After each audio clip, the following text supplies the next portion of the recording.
They think people in Taipei are nice, not necessarily. Not when they're in a hurry. Yummy? Oh, Taipei 的多买一点。Oh, tell you to get off the chair. We kind of are in a situation right here. I didn't think at 31 I would sound like an old lady gushing about mountains, but here we are.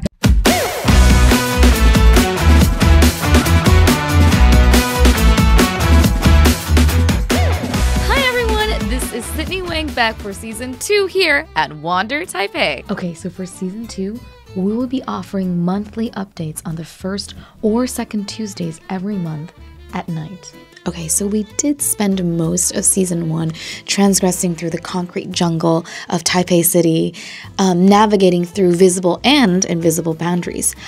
So I figured that it made more sense for us to start somewhere zen. Oh yes, we are going to Yangming Mountain. And let's be real, it's a chaotic world out there. We definitely deserve more zen in our lives. Yangmingshan is a common place for city dwellers to just pause and exhale at the price of a very bumpy bus ride or a 1-hour drive up the mountain slopes. Yangming, meaning glorious sun, is quite unlike the usual mountains that are in conjunction with the city. So, what you'll see is essentially me hopping between spots on this map. Okay, so I decided that it was a good idea to invite 2 of my students, Annie and Alisa, to join us on our first episode here at Season 2, Wander Taipei. I've known these girls since they were very tiny humans, and I wanted to see if we could all sit here and talk about what it is like to live in a city like Taipei. If I could use one sentence to describe the energy of Yangming Mountain, it is that it is the closest thing we have in the city if you're looking for a mental sanctuary that soothes your soul.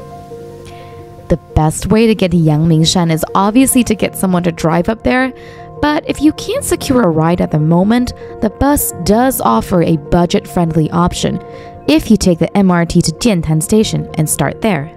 My earliest memories of Yangming Mountain stem from afternoon coffee and tea dates with my parents in a garden-like cafe. Very much like the one I'm visiting at the moment.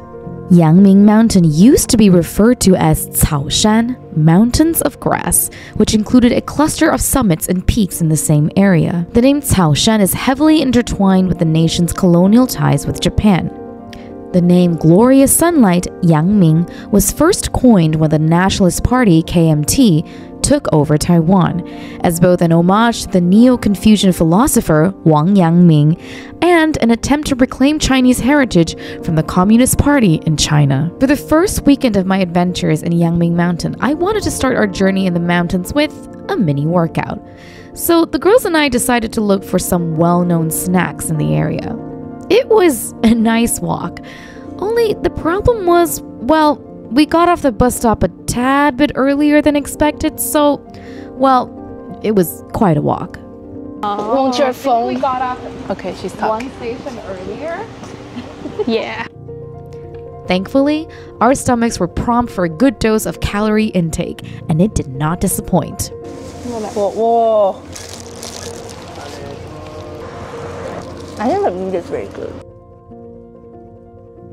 And we ended up getting, well, more food. Nothing beats a heartfelt meal in the mountains where the food is locally sourced and lovingly made. Yeah. So do you see how you're different from like Hainan? Kaohsiung? Maybe we're fast. How about like at school? Like, do you feel like there's a difference in how school is done? If you yeah, I think in the southern Taiwan, like if you're not really good at schoolwork, you just don't work on it that much. And in Taipei, like the mid students still work very hard. If you moved away tomorrow, what would you miss the most about Taipei? MRT. MRT? Yeah, it has to be MRT. If Tokyo is still be MRT, because Taiwan's MRT is so organized. The Taipei MRT is so organized. I'm not worried about my phone. Is there like a special place that you're like, yeah, this is it? 景美那里蛮有趣。 It's interesting because I have a very different relationship with Taipei Zoo. Why? I always thought that animals were just incredibly silent. They didn't look like they enjoyed it. Annie is enjoying. Yeah, but I enjoyed it. I wasn't that good of a person when I was young. All right.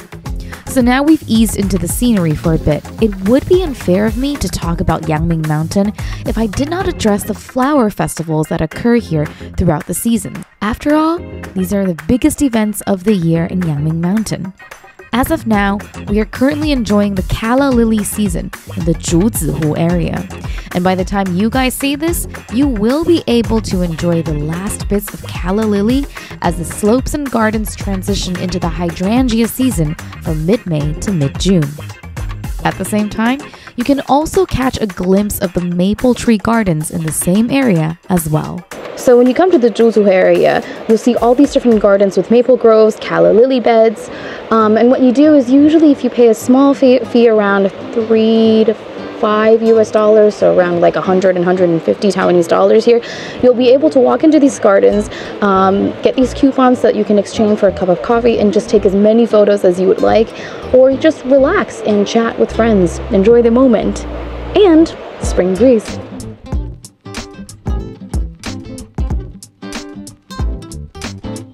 So, as you see, we have the maple groves over there, and then far off in that direction, you'll see those are for a different type of flower and sometimes calla lilies at the moment. For now, all you see is mostly the red accents and the greenness that comes with the mountains.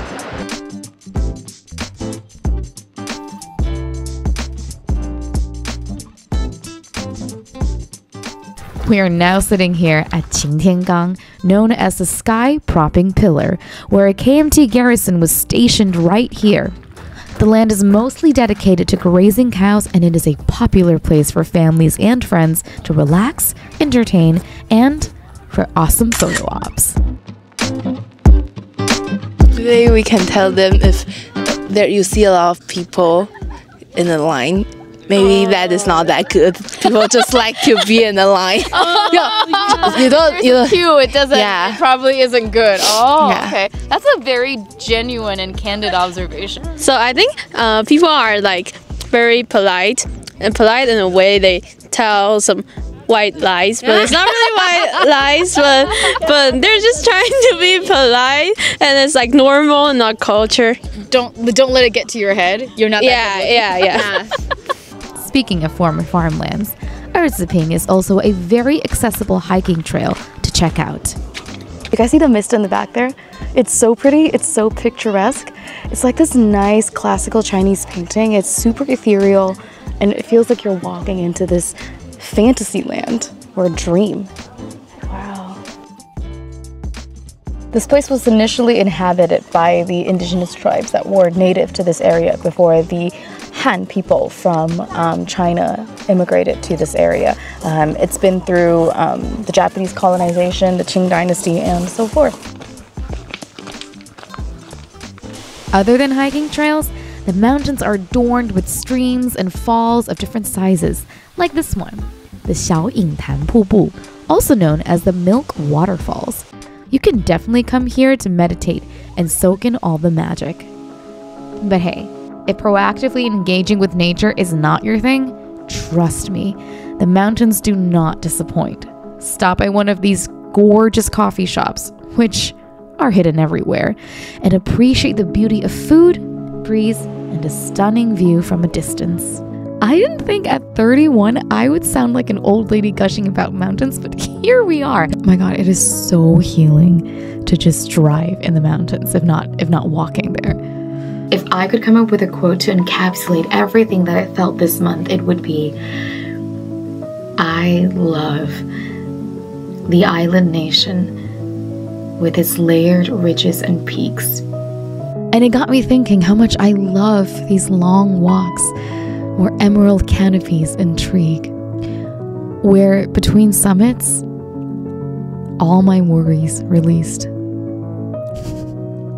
Yangming Shan is one of those places that will definitely lure you in to connect to the land on a deeper level. Alright guys, this is the end of our first episode here at Wander Taipei Season 2. Stay tuned for our second episode in June next month, and I'll see you around. This is Sydney Weng signing off from Taipei Broadcasting Station. Until next time, bye!